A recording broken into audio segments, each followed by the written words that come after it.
आज हम बात करने वाले हैं यूनियन बजट 2026 के एक्सपेक्टेशन पर।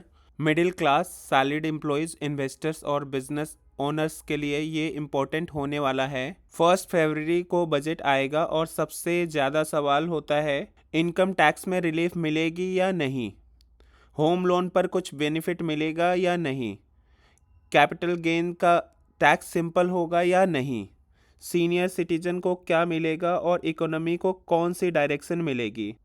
हम एक एक पॉइंट को प्रैक्टिकल और सिंपल लैंग्वेज में समझेंगे। सबसे पहला है इनकम टैक्स।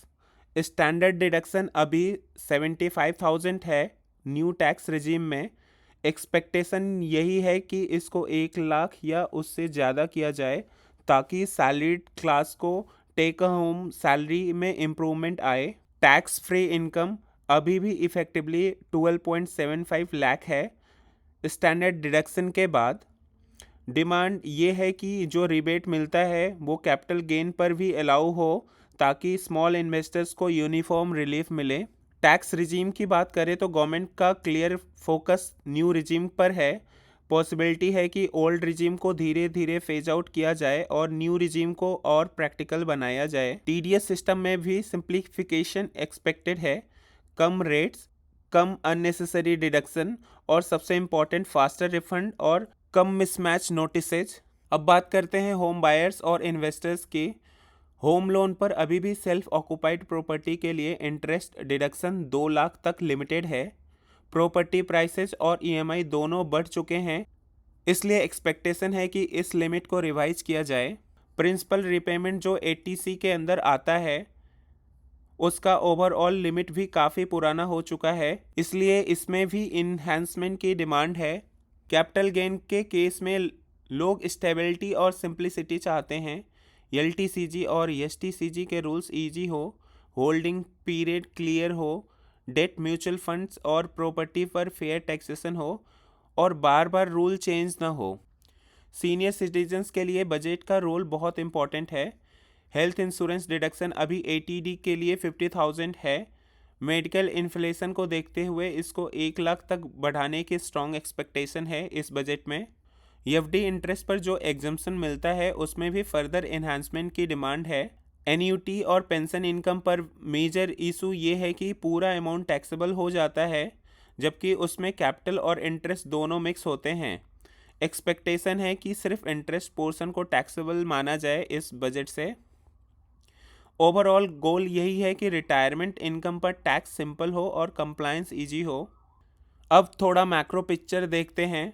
मैन्युफैक्चरिंग के लिए मेक इन इंडिया और पीएलआई स्कीम्स का एक्सपांसन एक्सपेक्टेड है।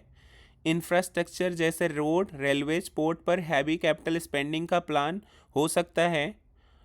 डिफेंस सेक्टर में इंडिजिनेशन और एक्सपोर्ट पर फोकस रहेगा। ग्रीन एनर्जी, ईवीज और सस्टेनेबिलिटी प्रोजेक्ट को भी पुश मिल सकता है।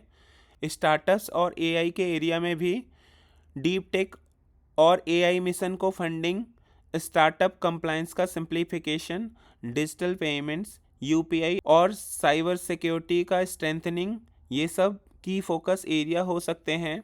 अब सबसे इम्पॉर्टेंट रियलिटी चेक।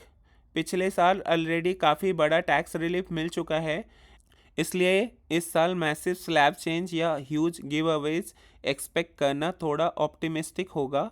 ज़्यादा रियलिस्टिक एक्सपेक्टेशन ये है कि सिस्टम और सिंपल बनेगा, रूल्स स्टेबल और प्रिडिक्टेबल होंगे, डिस्प्यूट्स और लिटिगेशन कम करने पर फोकस होगा, रिफंड प्रोसेस फास्ट होगा, न्यू इनकम टैक्स एक्ट का स्मूथ इम्प्लीमेंटेशन होगा। ओवरऑल थीम ये हो सकता है रिलीफ से ज़्यादा रिफॉर्म, फ्रीबीज से ज़्यादा स्टेबिलिटी और शॉर्ट टर्म एक्साइटमेंट से ज़्यादा लॉन्ग टर्म क्लैरिटी हो।